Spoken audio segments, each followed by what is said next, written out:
Hi, this is the day the Lord has made. Let us rejoice and be glad in it.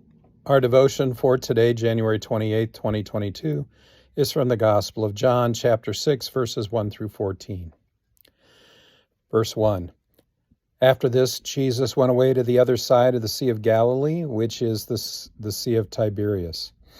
Well, Jesus travels from one side of the Sea of Galilee, which is also the Sea of Tiberias, to the other side, which puts him near Capernaum, on the northwest side of the shore of Galilee. And a large crowd was following him because they saw the signs that he was doing on the sick. No surprise here, people are interested in this holy man who is able to heal and cast out demons. Verse 3, Jesus went up on the mountain, and there he sat down with his disciples. Now the Passover feast of the Jews was at hand.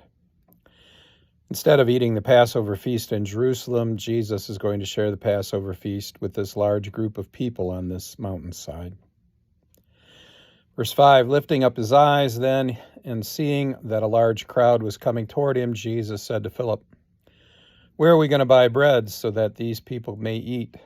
He said this to test him, for he himself knew what he would do.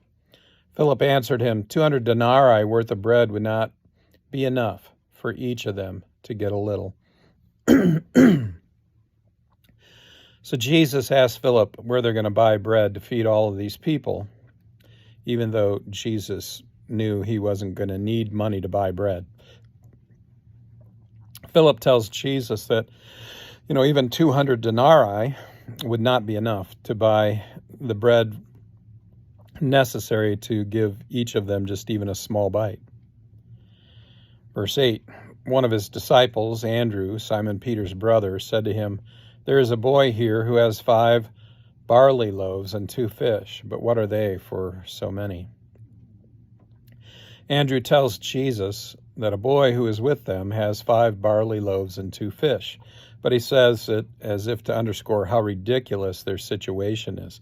How could this meager amount of food feed so many people? And you may wonder why John felt it important to say what kind of bread it was that the boy had, barley bread.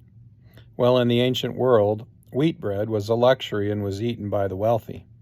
The common folks' bread was made of barley. So there is nothing special about this bread at all. It was the food of peasants. Jesus said, Have the people sit down.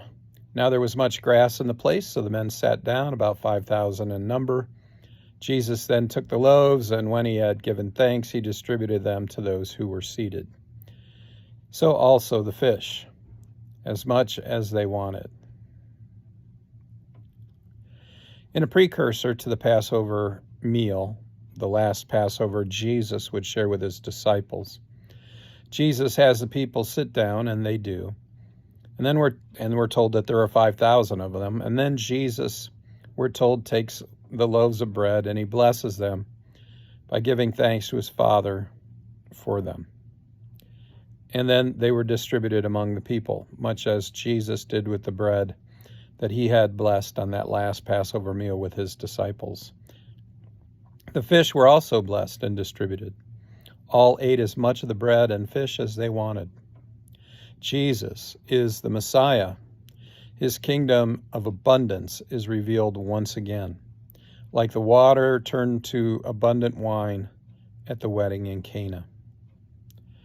Verses 12 and 13. And when they had eaten their fill, he told his disciples, "Gather up the leftover fragments, that nothing may be lost." So they gathered them up and filled 12 baskets with fragments from the 5 barley loaves left by those who had eaten. There is more than enough for everyone, and then some. Jesus tells his disciples to gather up the leftover fragments so that nothing may be lost. They obey and gather up 12 baskets of fragments from the 5 barley loaves left by those who had eaten. Jesus, if you didn't notice, according to this gospel, is the one who distributes the bread and the fish, not his disciples. Jesus. You see, Jesus makes the common extraordinary. Jesus makes the scarcity in our life abundant. Jesus can accomplish things from even the smallest hint of our faith. Jesus is able to equip us with whatever we need to overcome, to defeat, and to tame all that arises against us. Like parting a sea that blocks our way and threatens our safety and existence, so we can go through safely to the other side. Nothing is impossible for God.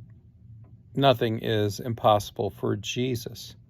Whatever our challenges in this life, Jesus is able to help us overcome them because of the power of the Almighty that resides within him. Verse 14, when the people saw the sign that he had done, they said, "This is indeed the prophet who has come into the world." The people saw that what Jesus had done, and they remarked that he is indeed the prophet who is to come into the world, the one they're waiting for, the Messiah. But we are fortunate on this side of the cross to know that Jesus, in fact, is the Messiah and the Son of God. He is our Savior and our Redeemer. And in him, even our death is no match for his power and mercy. He will help those who believe in him overcome death and live again. Go in peace. Serve the Lord.